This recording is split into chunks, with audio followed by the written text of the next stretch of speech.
की हत्या का मामला सामने आया है। इस मामले में यूपी एसटीएफ और नवादा पुलिस की संयुक्त कार्रवाई में 5 आरोपी को हरियाणा के फरीदाबाद से गिरफ्तार कर लिया गया है।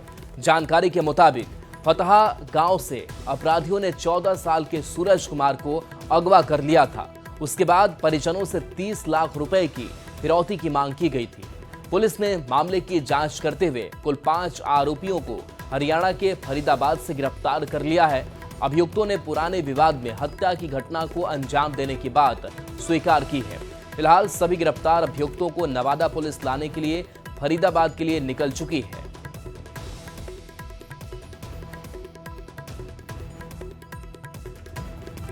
के तो बारे में हम लोग को प्रशासन अभी नहीं बताई है, और वे लोग अपना 14 बरस का लड़का है, उसका क्या हम लोग बता सकते हैं। अभी पढ़ने वाला स्टूडेंट है वो सब। 19 तारीख को हम लोग को 3 बजे सूचना मिला कि घर पे नहीं है। फिर हम लोग प्रशासन के पास गए, बारसलीगंज थाना गए। थाना में हम लोग आवेदन दिए। आवेदन के बाद प्रशासन खोज रही थी। खोजने के बाद आज रात 10 बजे हम लोग को बीच बीच में उस लड़का के मोबाइल से ही, सूरज कुमार के मोबाइल से ही हम लोग को इंस्टाग्राम और मैसेंजर के माध्यम से, टेलीग्राम के माध्यम से 30 लाख रुपया फिरौती का डिमांड किया जा रहा था। सूचना पर त्वरित कार्रवाई करते हुए पुलिस द्वारा घटनास्थल का निरीक्षण एवं आसपास के लोगों से पूछताछ की गई। सीसीटीवी फुटेज का अवलोकन किया गया। कांड की गंभीरता को देखते हुए पुलिस अधीक्षक नवादा द्वारा एसडीपीओ पकड़ी वर्मा के नेतृत्व में एक एसआईटी का गठन किया गया। एसआईटी को बच्चे की बरामदगी एवं कांड में संलिप्त अभियुक्तों की अविलंब गिरफ्तारी हेतु निर्देशित किया गया। केंद्रीय मंत्री किरेन रिजिजू ने विपक्ष पर बड़ा हमला बोला है। राहुल और कांग्रेस देश को कमजोर कर रहे हैं, ये रिजिजू का कहना है। भारत विरोधी जॉर्ज सोरोस के साथ राहुल हैं। जॉर्ज सोरोस के साथ मिलकर राहुल काम कर रहे हैं, ये किरेन रिजिजू ने कहा है। राहुल बहुत खतरनाक रास्ते पर जा रहे हैं। किरेन रिजिजू का ये राहुल गांधी पर बड़ा हमला।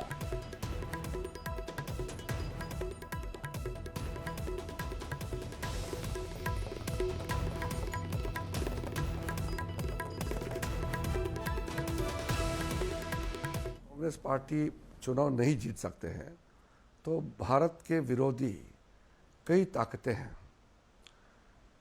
ये सब मिलकर के सरकार और जो संस्था है उसको अटैक शुरू कर देता है कि जन विश्वास खत्म हो जाए देश के प्रति, देश के संस्थाएं के प्रति।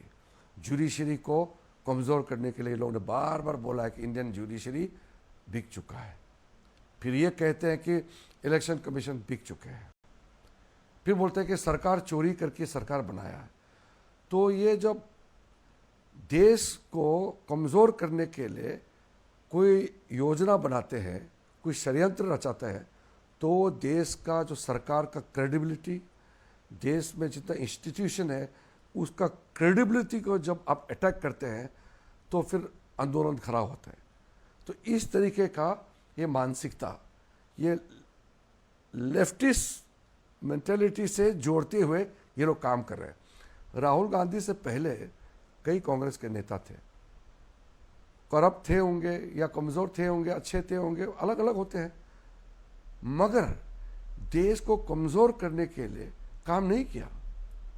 ये राहुल गांधी तो बहुत डेंजरस ट्रैक में जा रहे हैं कि जो जॉर्ज सोरोस बोलते हैं कि भारत के सरकार को डिस्टेबलाइज करने के लिए $1 ट्रिलियन रखा है, या भारत विरोधी खालिस्तान फोर्स कनाडा में, यूएस में, यूके में बैठा है, और भी कई लेफ्ट ऑर्गेनाइजेशन है जो देश के खिलाफ काम करने के लिए षड्यंत्र रचा रहे हैं, उनके साथ तालमेल करके राहुल गांधी और कांग्रेस पार्टी काम कर रहे हैं। और देखिए, बिहार में एसआईआर पर निर्वाचन आयोग का बयान सामने आया है कि केवल 99,000 लोगों ने आपत्ति अपनी दर्ज कराई है, जो इलेक्शन कमीशन का बयान है। हटाए गए 65 लाख में केवल 1.6% लोगों ने आपत्ति दर्ज कराई है। लोगों ने आपत्ति ये दर्ज की है, जिनकी संख्या हटाए गए 65 लाख में केवल 1.6% होती है।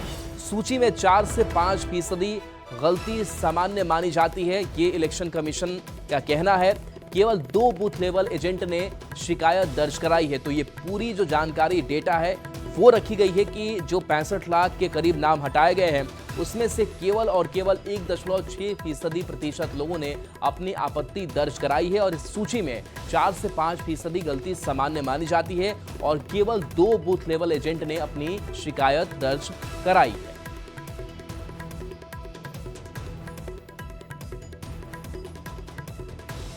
और बड़ी खबर पटना में एक बार फिर से पीएम होंगे। सितंबर के अंत में प्रधानमंत्री नरेंद्र मोदी का बिहार दौरा हो सकता है। पटना मेट्रो के कॉरिडोर का उद्घाटन होगा। सितंबर के अंत में ये उद्घाटन हो सकता है। तीसरे या चौथे हफ्ते में पीएम आ सकते हैं। कोच फिनिशिंग का काम पूरा हो चुका है। 3 दिन में बिजली सप्लाई भी शुरू हो जाएगी। तो प्रधानमंत्री नरेंद्र मोदी एक बार फिर से बिहार आ सकते हैं और माना जा रहा है कि पटना मेट्रो के कॉरिडोर का उद्घाटन पीएम कर सकते हैं। सितंबर के अंत में यह उद्घाटन हो सकता है।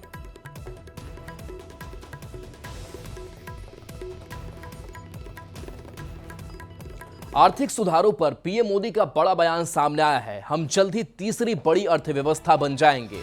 पहले की सरकारों ने देश को उलझाए रखा। प्रधानमंत्री ने कहा है कि देश में महंगाई काबू में है। हमारी कंपनियां रिकॉर्ड धन जुटा रही हैं। देश में मुद्रास्फीति और ब्याज दरें कम है। देश में जीएसटी सुधार में तेजी से काम हो रहा है। दीपावली तक जीएसटी में बड़े सुधार पूरे हो जाएंगे।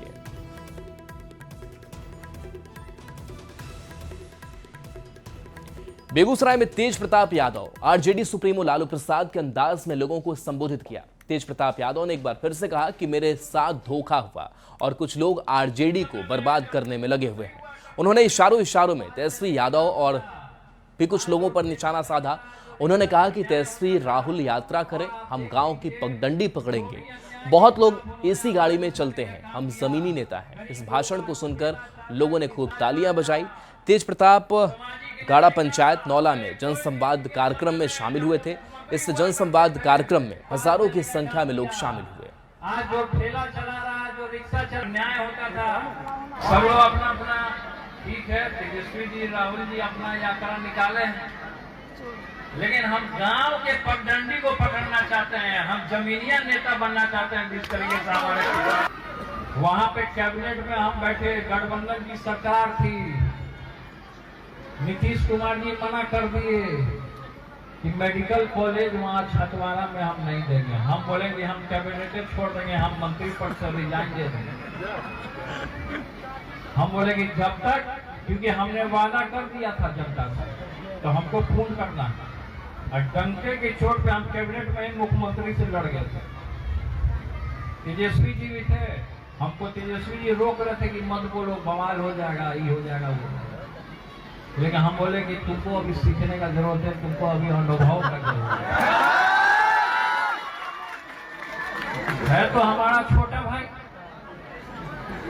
तो हमको जितना, हमको ऐसा ही लालू यादव थोड़े बोलता है।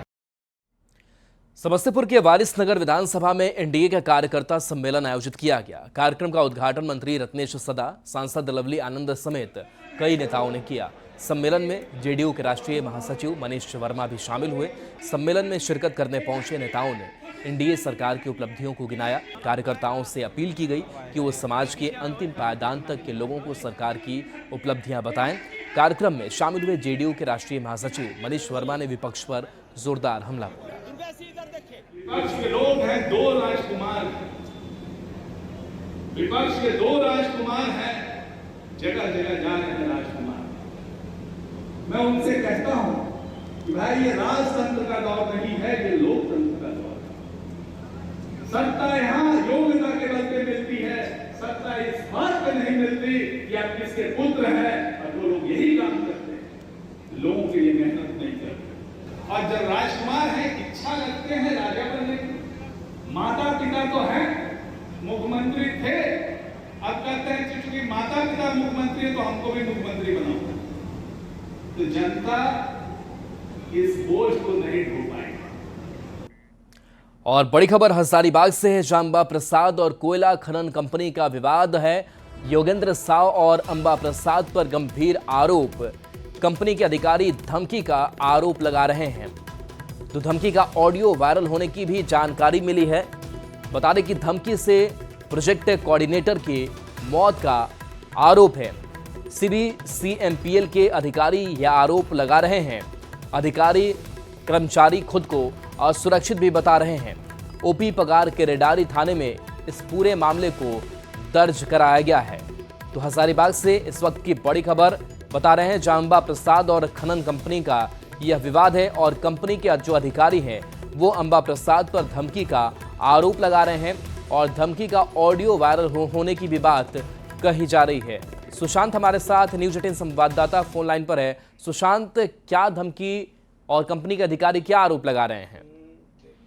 देखिए, जिस तरीके से लगातार कोल खनन कंपनी और अंबा प्रसाद और योगेंद्र साहू को लेकर जो लगातार यह चर्चा का विषय बना हुआ है, ऐसे में जो है बीते दिन कहा जा रहा है कि योगेंद्र साहू का एक जो चिमनी भट्टा यानी जो ईंट वाली जो भट्टी थी उसे ध्वस्त किया गया था और इसी को लेकर जो विवाद है ये इतना आगे बढ़ता दिख रहा है। कंपनी के जो लोगों का आरोप है कि उन्हें जो है धमकाया गया है। उनके पास एक क्लिप है जो फिलहाल सोशल मीडिया पर एक वायरल भी हो रहा है। उसमें धमकी की बात कही जा रही है। कहा जा रहा है कि आप लोग कहाँ रहते हैं, नहीं रहते हैं, ये सब जानकारी जो है पूर्व मंत्री को है। हालांकि इसको लेकर जो है पूर्व दिनों में जो अंबा प्रसाद उन्होंने प्रेस वार्ता भी किया था। उन्होंने जो भी कहा था कि जो तमाम तरह के जो कई आरोप है उस पर उन्होंने कुछ भी करने से जो है वो नकारा था। उन्होंने कहा था कि जो सीएम राजेश है, सीएम रमेश है, वो आएंगे तब भी उनका जो है वो जवाब देंगे। जी चलिए, शुक्रिया सुशांत इस अपडेट के लिए आपका। खबर मोतिहारी से है, जहां पुलिस ने 14 साल से फरार हत्याकांड के मुख्य आरोपी विजय सिंह को गिरफ्तार कर लिया।